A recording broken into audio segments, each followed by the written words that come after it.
बाप का, दादा का, भाई का, सबका बदला लेकर अतरफ है। अंधेरे की कोख से ही सूरज जन्मता है और तकदीर के गहरे कुएं से ही कुछ लोग सितारे बनकर निकलते हैं। एक ऐसा लड़का जो भीड़ में था पर भीड़ का हिस्सा नहीं था। एक ऐसा सपना जिसे हकीकत तक पहुंचने के लिए कांटों भरी राहों से गुजरना पड़ा। एक ऐसा सफर जहां हर मोड़ पर दर्द था, हर रास्ते पर ठोकरें थीं और हर दरवाजा बंद था। नवाजुद्दीन सिद्दीकी नाम सुनते ही आज लोग कहते हैं क्या एक्टर है, लेकिन बहुत कम लोग जानते हैं कि इस नाम के पीछे कितने आंसू, कितनी जिल्लत और कितनी तड़प छुपी है। बंद दरवाजों पर जितनी बार ठोकर मारोगे, किस्मत का दरवाजा उतनी ही जोर से खुलेगा। गांव से मायानगरी तक संघर्ष की पहली दस्तक। एक छोटा सा गांव बुढ़ाना, मुजफ्फरनगर। न कोई फिल्मी बैकग्राउंड, न कोई बड़ा सहारा, बस एक आग थी दिल में, एक्टर बनना है। दिल्ली की सड़कों पर थिएटर किया।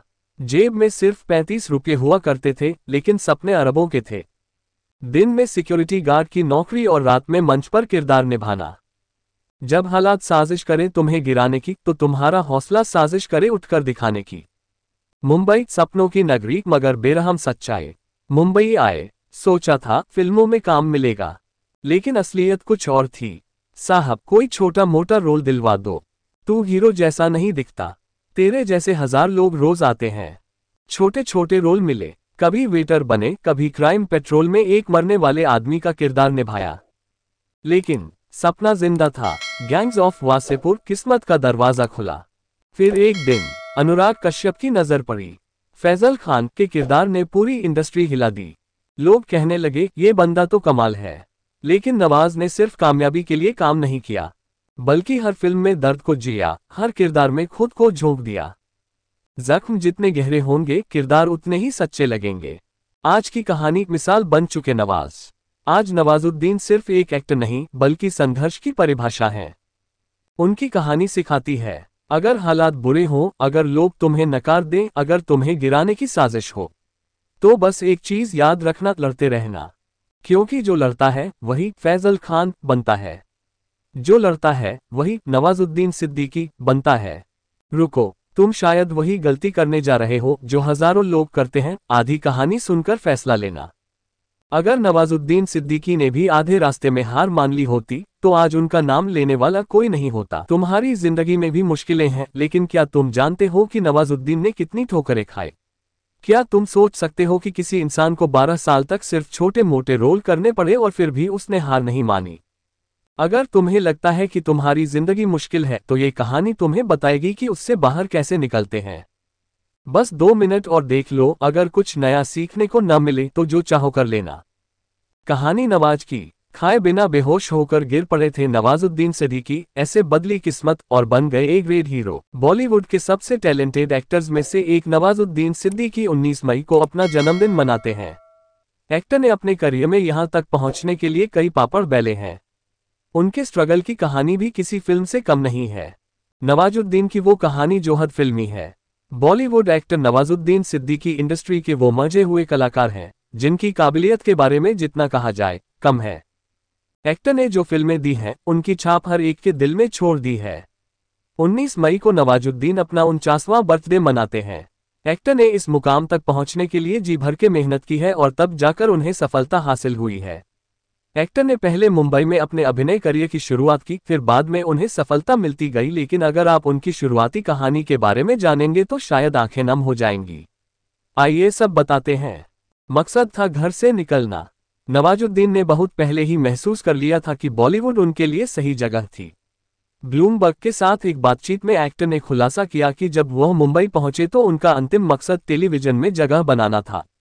उन्होंने थिएटर से शुरुआत की और एंटरटेनमेंट में कदम रखने से पहले 4 साल से नाटक कर रहे थे। थिएटर से की शुरुआत। नवाजुद्दीन सिद्दीकी ने यह भी कहा कि उन्हें कभी ऐसा नहीं लगा कि वह कुछ अलग हैं। वह खुद को दूसरे थिएटर एक्टर्स की तरह ही मानते थे, जिनमें से सभी ने एक्टिंग में अपना सब कुछ लगा दिया। बीते सालों में जबरदस्त किरदार। नवाजुद्दीन सिद्दीकी ने पिछले कुछ वर्षों में बहुमुखी और अनोखे रोल्स के जरिए अपने लिए एक बड़ी फैन फॉलोइंग हासिल की है। वर्ष 2016 में एक्टर ने ब्लूमबर्ग टीवी इंडिया से बात की थी, जहां उन्होंने अपने करियर के शुरुआती वर्षों के बारे में बताया कि कैसे वे उनसे गुजरे। दिल्ली में पढ़ाई, फिर थिएटर ज्वाइन, उन्होंने कहा कि उन्होंने स्नातक की पढ़ाई पूरी करके शुरुआत की और फिर दिल्ली में एनएसडी में पढ़ाई की।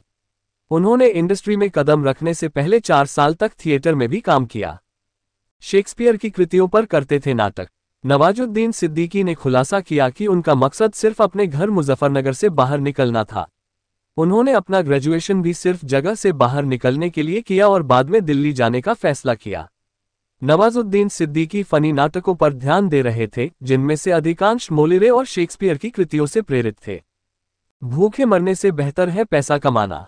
दिल्ली में उन्हें एहसास हुआ कि थिएटर में पैसा नहीं है और इसीलिए उन्होंने एंटरटेनमेंट इंडस्ट्री में हाथ आजमाने का फैसला किया। एक्टर ने सोचा कि चूंकि वह यहाँ भूखे मर रहे हैं, इसलिए कुछ नया ढूंढते हुए से मुंबई में भूखा मरना बेहतर नहीं है। एक्टर ने यह भी कहा कि उनका परिवार चाहता था कि उन्हें एक नौकरी मिले, जो उनके लिए उनका सपना था। एक्टर बनने के अलावा नहीं था ऑप्शन। नवाजुद्दीन को आमिर खान की फिल्म सरफरोश में काम मिला, जिसमें वो टेररिस्ट बने थे। बाद में अनुराग कश्यप ने ब्लैक फ्राइडे में उन्हें मौका दिया।